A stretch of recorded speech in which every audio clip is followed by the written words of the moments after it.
আগামীর স্বপ্নের বাংলাদেশ বিনির্মাণে তরুণ সমাজকে এগিয়ে আসতে হবে বলে জানিয়েছেন যুব ও ক্রীড়া উপদেষ্টা আসিফ মাহমুদ সজীব ভুঁইয়া। তিনি আজ ঢাকা বিশ্ববিদ্যালয়ের খেলার মাঠে ৩ দিনব্যাপী তারুণ্যের উৎসবের উদ্বোধনী অনুষ্ঠানে কথা বলেন। বিস্তারিত মাহবুবুর রহমানের প্রতিবেদনে। জুলাই গণ অভ্যুত্থানের পর দেশব্যাপী চলছে তারুণ্য শক্তির জয়গান। অন্তর্বর্তীকালীন সরকারের সর্বত্র প্রাধান্য পাচ্ছে তরুণদের অংশগ্রহণ।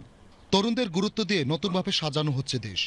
তারই ধারাবাহিকতায় ঢাকা বিশ্ববিদ্যালয়ের কেন্দ্রীয় খেলার মাঠে যুব ও ক্রীড়া মন্ত্রণালয়ের নির্দেশনায় এসো দেশ বদলিয়ে পৃথিবী বদলায় স্লোগানে শুরু হয়েছে ৩ দিনব্যাপী তারুণ্যের উৎসব।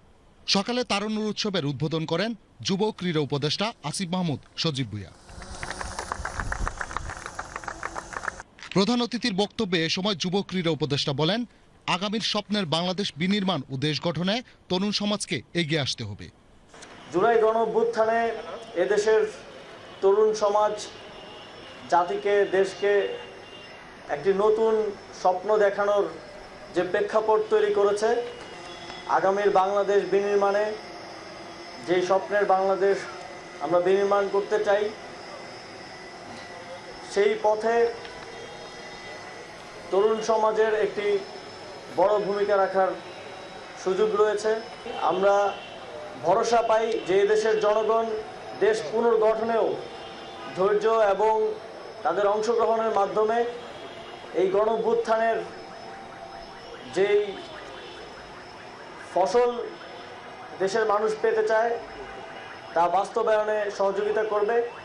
অন্তর্বর্তীকালীন সরকারের সংস্কার ও বিচারের সংস্কৃতি বাস্তবায়নের পাশাপাশি সুষ্ঠু গণতান্ত্রিক পরিবর্তনে সকলের সহযোগিতাও কামনা করেন যুব ক্রীড়া উপদেষ্টা।